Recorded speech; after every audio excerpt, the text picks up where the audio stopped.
A oposição definiu em reunião de emergência que a aprovação da anistia para os réus pelo 8 de janeiro será a prioridade da bancada na Câmara dos Deputados depois do recesso legislativo. Já no Senado, a prioridade da direita é o impeachment do ministro Alexandre de Moraes no Supremo Tribunal Federal. O ex-presidente Jair Bolsonaro participou desse encontro, mas ele não falou diretamente com a imprensa, não, por recomendação do advogado dele, que ficou preocupado. Mas ele foi gravado ao mostrar e falar sobre a tornozeleira eletrônica. Olha só.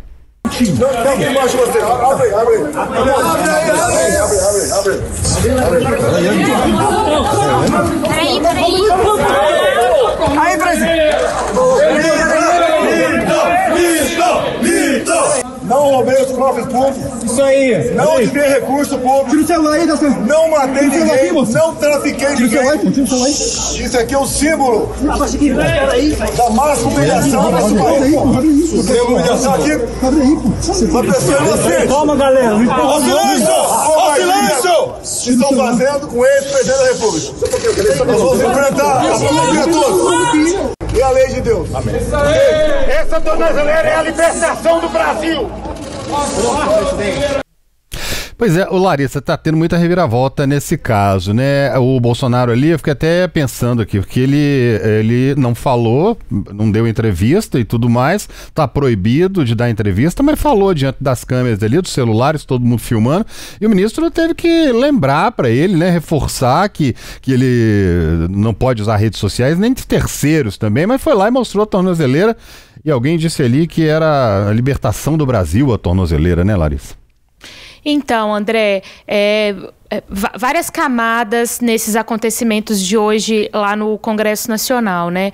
E fiquei aqui ao longo do dia trocando informações com a nossa repórter setorista de Congresso, a Lara Alves, e assim, tudo que aconteceu hoje chama muito atenção e começa pelo simples fato da gente ver ali parlamentares do PL forçando os trabalhos no Congresso Nacional, mesmo sendo recesso e mesmo sendo um recesso determinado, né, e confirmado, tanto pelo presidente do Senado, Davi Alcolumbre, quanto pelo presidente da Câmara, o deputado Hugo Mota.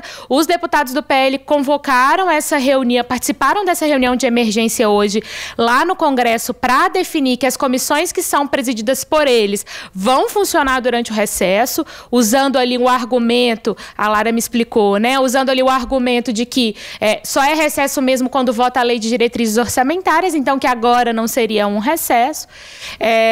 O ex-presidente Jair Bolsonaro participou dessa reunião, mas depois que teve ali uma coletiva, ele não participou dessa coletiva, que acontece ali tradicionalmente no púlpito, no Salão Verde da Câmara dos Deputados. O líder do PL, Sóstenes Cavalcante, explicava ali como que o partido estava se dividindo em comissões para uma mobilização em torno da defesa do ex-presidente Jair Bolsonaro.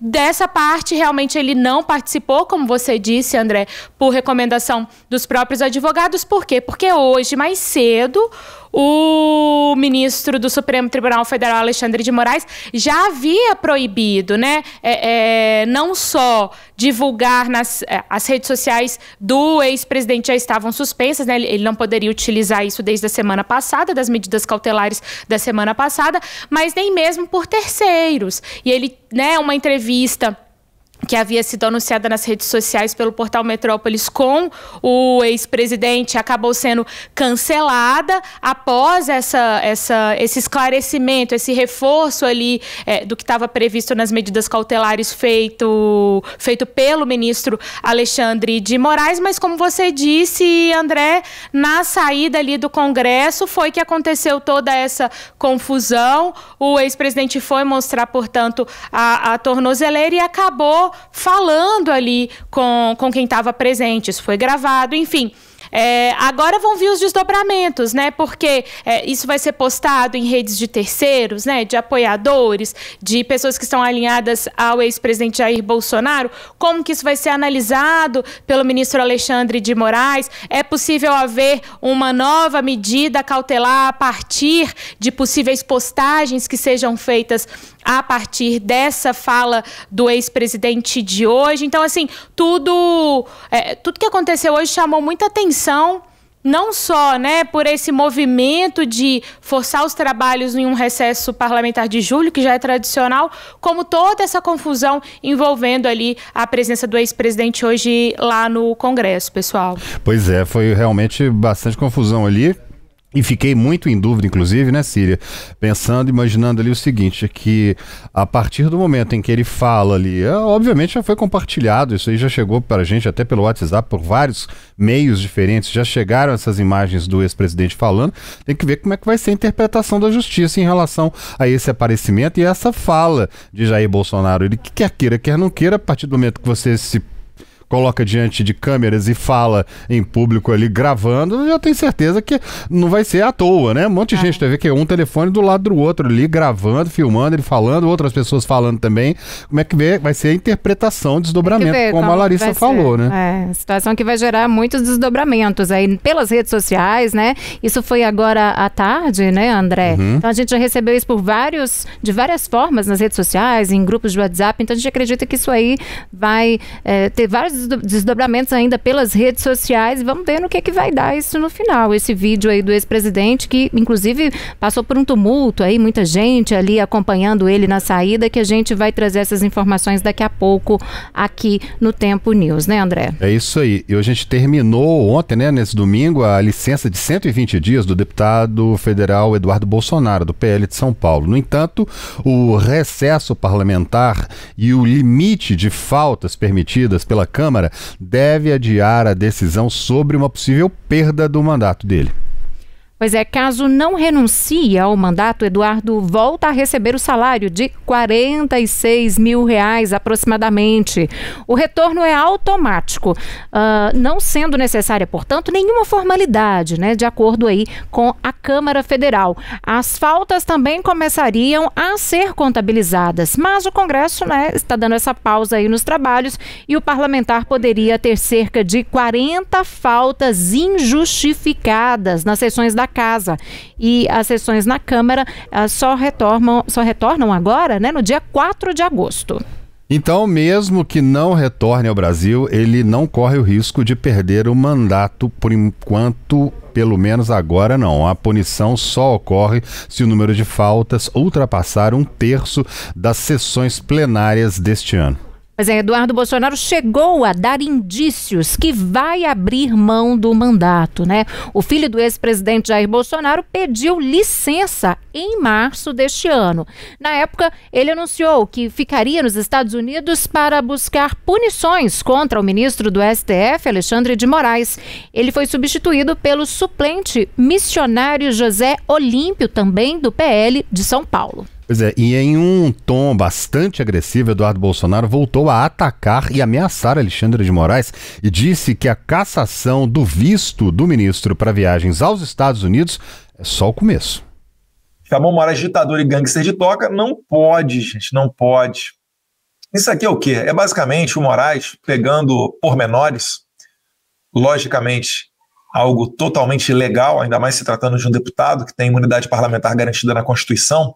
Eu sei que não vale muita coisa hoje, mas toda hora a gente tem que expor o nível de várzea que é Moraes com a caneta do STF. O ideal seria ele fora do STF. Trabalharei para isto também, tá, Moraes? Então, quando a gente fala que o visto foi só o começo, é porque o nosso objetivo será te tirar da corte. Você não é digno de estar no topo do poder judiciário. E eu estou disposto a me sacrificar para levar essa ação adiante. Não gostou? Coloca o Trump junto aí na investigação, coloca toda a nossa quadrilha aqui do Marco Rubio, etc. E manda a Interpol vir pegar a gente. E o governador de São Paulo, Tarcísio de Freitas, do Republicanos, disse hoje que a conjuntura atual do tarifaço imposto por Donald Trump é um desafio a ser superado pelo Brasil. A fala dele foi durante uma feira no interior do estado de São Paulo. A minha posição está muito clara, né? A gente é absolutamente contra as tarifas, a gente entende que isso não ajuda. Isso está no meu posicionamento da quarta-feira, foi o primeiro posicionamento que eu fiz, né, que chegou a ser publicado no Poder 360. A gente entende que isso é ruim, principalmente para os estados que tem uma produção industrial de alto valor agregado. É ruim para São Paulo, é ruim para o Brasil. De certa forma, o Brasil, que sempre teve uma posição inteligente perante determinados blocos, está se afastando dessa posição. A gente está buscando um alinhamento com um determinado bloco que não deveria acontecer. A gente está se afastando do maior parceiro comercial, do maior investidor estrangeiro direto no Brasil, que são os Estados Unidos. A gente tem que buscar o diálogo, tem que buscar a pacificação. Então é necessário agora botar a bola no chão, entender o contexto geopolítico para buscar a melhor negociação. Uma negociação que nos alivie desse ônus que vai ser insuportável para determinados setores. E a nossa parte aqui no estado de São Paulo nós vamos fazer. Pois é, ele, o governador de São Paulo, que chegou a mostrar muito apoio a Donald Trump, usou o boné de campanha de Donald Trump e agora está sendo obrigado a se retratar e tentar corrigir um pouco do que ele havia dito antes. Afinal de contas, o estado de São Paulo, um dos estados que mais tem produtos exportados para os Estados Unidos, agora um grande problema, um imbróglio aí para o Tarcísio, né? E falando em economia, uma nova pesquisa, dessa vez divulgada pela Federação das Indústrias do Estado de Minas Gerais, calcula que mais de 1.900.000 brasileiros podem perder o emprego caso o Brasil decida retaliar os Estados Unidos com uma taxa igual, né, de 50% às exportações norte-americanas. E tem mais. A gente aciona agora a repórter Raíssa Pedrosa, direto da redação de O Tempo, que tem os detalhes pra gente, né? Muito boa noite pra você. Não tá um bom negócio aí, não, né? Retaliar os Estados Unidos vai gerar problema pra gente, né, Raíssa? Exatamente. Boa noite para vocês, boa noite para quem está acompanhando a gente. Bom, a pesquisa da FIENG diz o seguinte, né, que mais de 1.900.000 brasileiros podem perder o emprego, ou seja, quase 2 milhões de brasileiros podem ficar desempregados e o PIB brasileiro pode ter uma queda de 2,21%. E aí, de acordo com o levantamento, a longo prazo, o que ia acontecer? O Brasil poderia perder mais de 7 bilhões de impostos. Tudo isso se o Brasil resolver responder a mesma, né, com a mesma taxa em relação aos produtos exportados para os Estados Unidos. Aliás, exportados pelos Estados Unidos, né, comprados pelo Brasil. A pesquisa, né, ela estima que com a perda desses empregos, a gente falou aqui quase 2 bilhões, o rendimento das famílias seria comprometido em 36 bilhões. E aí, os setores mais prejudicados, de acordo com a FIENG, seriam o de fabricação de equipamentos de transporte, produção de ferro-gusa e ferroligas, e fabricação de produtos de madeira. Pode ter prejuízo também as indústrias de calçados, mineração, maquinários, metalurgia, peças e acessórios para veículos, entre outros setores. Alguns estados vão ser mais afetados com isso. Minas Gerais está entre eles e vem também São Paulo, Rio de Janeiro, Espírito Santo, Rio Grande do Sul e Santa Catarina. E esses seriam os estados mais afetados. Vale lembrar, né, que o decreto de reciprocidade, ele foi publicado no dia 14 de julho e a lei, né, a lei de reciprocidade, ela estabelece uma série de regras, ela é basicamente o ordenamento ali para que se o governo quiser aplicar, ele está ali respaldado. O modelo permite adotar contramedidas comerciais e diplomáticas. Então, assim, o Brasil pode responder com tarifas também de 50% e tal, como também pode responder de outras formas. A proposta permite suspensão de concessões comerciais e de investimentos, pode reavaliar a obrigação de acordos de propriedade intelectual.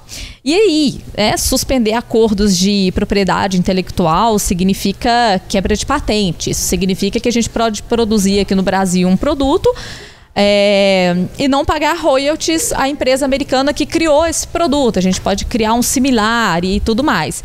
Essa é uma das medidas que estão ali abarcadas, né, dentro da lei de reciprocidade. Nem sempre precisa ser tarifas, pode ser, como eu falei, a questão da propriedade intelectual.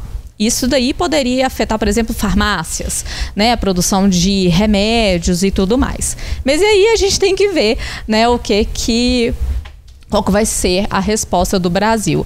Existem várias pesquisas, essa da FIENG é uma delas, e gera um certo temor, né? O grande medo, o grande receio, né, da indústria no Brasil é, olha, cuidado na hora de fazer, né, essa contramedida, na hora de aplicar a reciprocidade, porque pode afetar muito mais do que a gente já está sendo afetado com as tarifas do Trump, caso elas sejam efetivadas aí dia 1º de agosto. É com vocês. Tá certo, Raíssa, muito obrigada pela sua participação, por trazer informações pra gente. E lá no portal tempo.com.br tem a matéria completa da Raíssa sobre esse assunto, com todos esses dados, com todas essas informações que ela trouxe aqui pra gente, né, no jornal. E hoje, mais cedo, o ministro Fernando Haddad, ele concedeu uma entrevista, né, pra Rádio CBN, e ele falou que o Brasil não vai sair da mesa de negociação, viu, André? Ele disse que o Brasil está aberto, quer diálogo, quer conversa, até mesmo por orientação aí do presidente Lula, porque é muita gente prejudicada, muitos empresários de várias áreas do agro, interior de São Paulo, produção de laranja é muito grande, exportação de carne, de frango, de peixe, então eles querem esse diálogo, inclusive foi criado, né, um grupo de trabalho com empresários para eles chegarem aí a um consenso, para discutirem aí o melhor caminho em resposta a esse tarifaço, mas que não prejudique aí tanto a economia brasileira. E nós estamos com um problema grave aí, né, Ciri? Porque se a gente tiver essa tarifa toda mesmo, vai ser problema para todos nós, afinal de contas, não vai ser assim, não vai atingir apenas um determinado grupo, vai atingir, a gente está falando de trabalhadores, de empresários, de gente do interior, gente que é produtor, o agro vai ser muito atingido, as exportações atingidas, ou seja, nós temos um grau de dependência de exportar para os Estados Unidos, de mandar produtos para os Estados Unidos, que vai doer naturalmente no bolso de todos nós. O que a gente está torcendo, como você disse na entrevista hoje cedo do ministro Fernando Haddad, que falou que vai manter as negociações por orientação do próprio presidente Lula, exatamente para tentar não chegar a esse ponto, porque se chegar, nós vamos enfrentar muitos problemas. A gente já viu o Trump recuando em alguns determinados momentos no que diz respeito à aplicação de tarifas, né, a outros países, mas até agora a gente não viu. 1º de agosto já está aí. Daqui 10 dias. Daqui a 10 dias. E a gente já tem produtos que eram para ser exportados para os Estados Unidos, que já estavam praticamente, já estava tudo pronto para ser exportado. Agora não pode sair daqui num preço e chegar lá em outro. Ou seja, vai ter problema, a gente está esperando isso aí, vamos ver o que vai acontecer. E vamos torcer para que aconteça o melhor possível, porque isso aí interfere na vida de todos nós. São atitudes, de acordo com o presidente norte-americano, passadas ao Brasil, essas retaliações para que o ex-presidente Jair Bolsonaro deixasse de ser investigado no caso da tentativa de golpe de Estado. Ele falou isso, o também que já foi assessor dele, outros assessores dele já disseram que isso estava acontecendo exatamente por causa disso. Nós estamos torcendo para que não aconteça. Nós somos brasileiros e é aqui que a gente tem que viver com trabalho, com produção acontecendo. Inclusive o senador mineiro, que é o Cleitinho do Republicanos, ele voltou a usar as redes sociais para pedir mais uma vez o impeachment do ministro Alexandre de Moraes do Supremo Tribunal Federal. Na publicação, neste domingo, ontem, ele citou os descontos indevidos de aposentados e pensionistas do INSS. Esta é a 3ª vez em uma semana que o parlamentar cobra a abertura de um impeachment contra o ministro e afirma que esse é o desejo do povo brasileiro. Olha aí.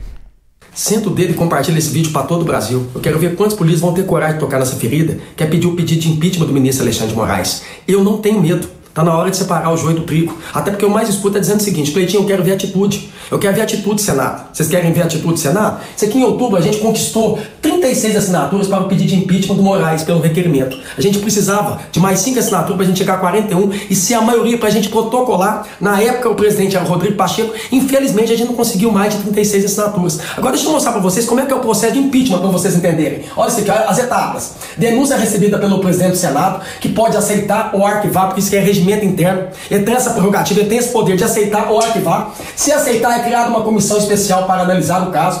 Após os trabalhos da comissão, o caso vai a plenário, para que o ministro seja afastado. É preciso de 2/3 dos senadores, 54 votos. Eu faço uma pergunta para vocês. Desde quando aconteceu, tudo está acontecendo com o Bolsonaro, quantos senadores estão se posicionando contra o STF? Faça essa reflexão para você. Quantos estão fazendo vídeo como eu estou fazendo aqui? Quantos assinaram pedido de impeachment para falar que eu não tenho atitude?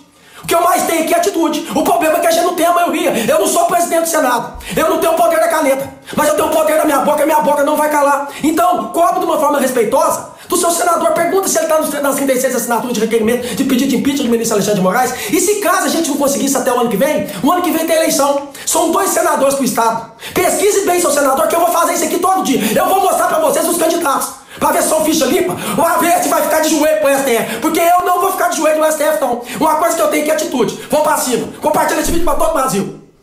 E quem também usou as redes sociais para atacar o ministro Alexandre de Moraes foi o deputado federal mineiro Nicolas Ferreira, que voltou a falar que as determinações do STF contra o ex-presidente Jair Bolsonaro têm motivação política.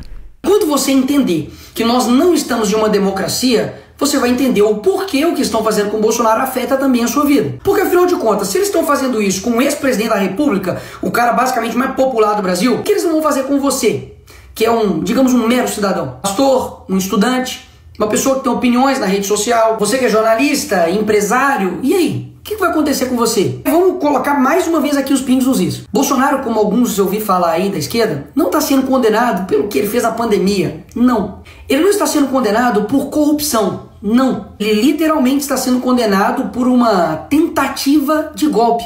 Ele é a pessoa que está despontando nas pesquisas eleitorais como primeiro lugar contra o Lula. Ou seja, será mesmo que eles estão preocupados com a democracia? Pausa. O Lula que recebe ditador aqui no Brasil, como Nicolás Maduro? Ou será que eles estão preocupados em tirar a oposição para poder vencer as eleições? Hein?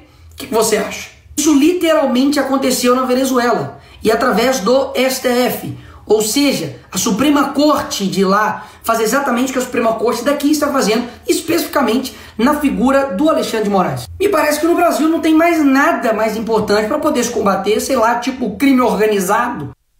Bom, e as redes sociais vêm sendo aí palco de manifestações de parlamentares de todos os lados para colocarem aí as suas ideias em ações para mostrar o seu lado, né, Larissa Arantes?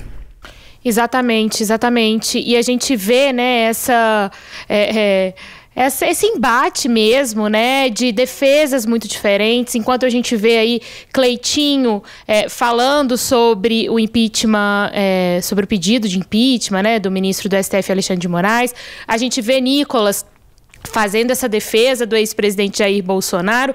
Quando a gente pega do lado da esquerda, a gente tem ali o Lindbergh Farias, um parlamentar muito atuante, né? Não só questionando na justiça, questionando vários temas ligados à família Bolsonaro, inclusive, mas também atuando fortemente nas redes sociais. Então, basta ali, né, alguns minutos em uma plataforma, seja no X ou mesmo no Instagram, enfim, a gente já consegue ver facilmente esses embates e, claro, a cada momento, acredito que depois de hoje, inclusive, né, se a gente começa a fazer um monitoramento agora a partir desse período da noite, amanhã, muitos desdobramentos e muita repercussão também dos dois lados. Então, a gente achou que o período aqui do recesso parlamentar seria mais calmo, como costuma ser, porque é realmente, né, os parlamentares, especialmente ali na Câmara dos Deputados, que dão que deixam ali as redes sociais mais ativas e mais engajadas nesse sentido, tendo em vista toda essa movimentação da oposição e do PL defendendo o ex-presidente Jair Bolsonaro, com certeza vídeos e manifestações como essas que a gente viu agora e como a gente tem visto também do lado da esquerda ali, capitaneadas, por exemplo, pelo Lindbergh Farias, a gente deve ver nas próximas semanas até o retorno oficial desse recesso parlamentar lá em agosto, né, pessoal? Tá certo. Larissa Arantes, que hoje vai embora um pouquinho mais cedo, né, Lari? Muito obrigada pela sua participação e até amanhã, viu? Obrigada, queridos. Até amanhã. Isso aí. Bom, André, vamos continuar falando dessa questão das redes sociais por aqui, porque é incrível, né? Quando a gente chega aqui já para preparar o jornal, a gente já fica de olho ali no Instagram, no X, né, de alguns parlamentares, senadores, deputados federais, estaduais, porque a gente sabe que é ali que eles vão se manifestar, né? Ali que eles vão dar opinião, vão colocar uma fala deles, entender, colocar aspas, ou mesmo vão divulgar um vídeo.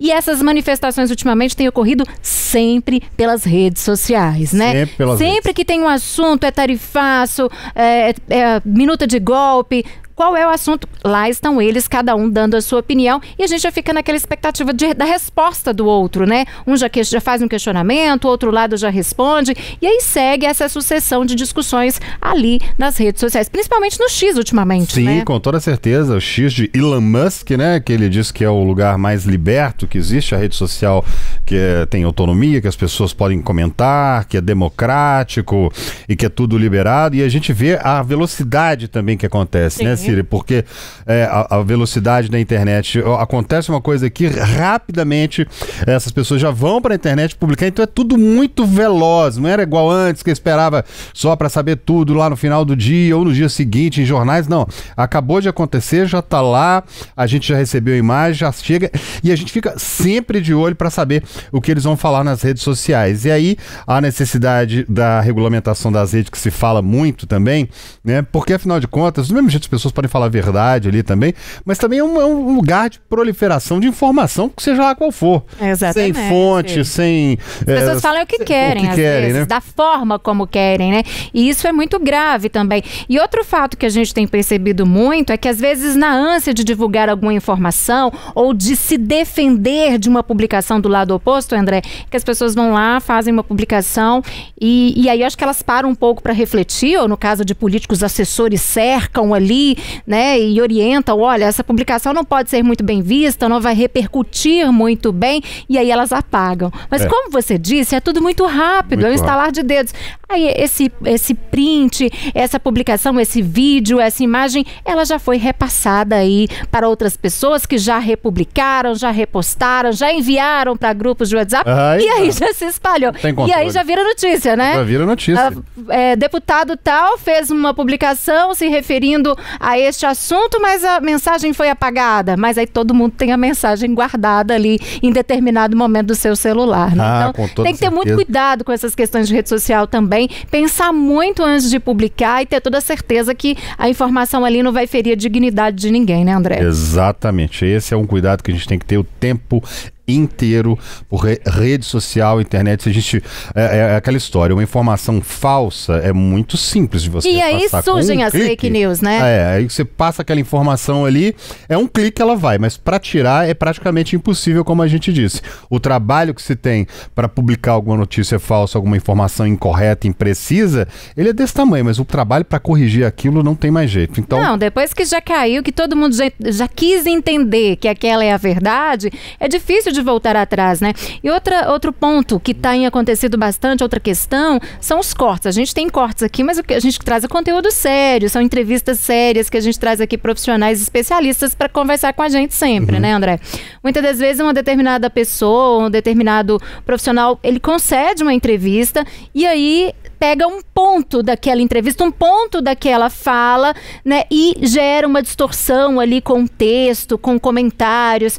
E isso também é extremamente prejudicial, porque atrapalha a discussão sobre o assunto, atrapalha a informação do que é ali, do que é o essencial, e acaba gerando desgaste para a imagem do próprio profissional, para a imagem da própria pessoa, né? É isso aí, Círia.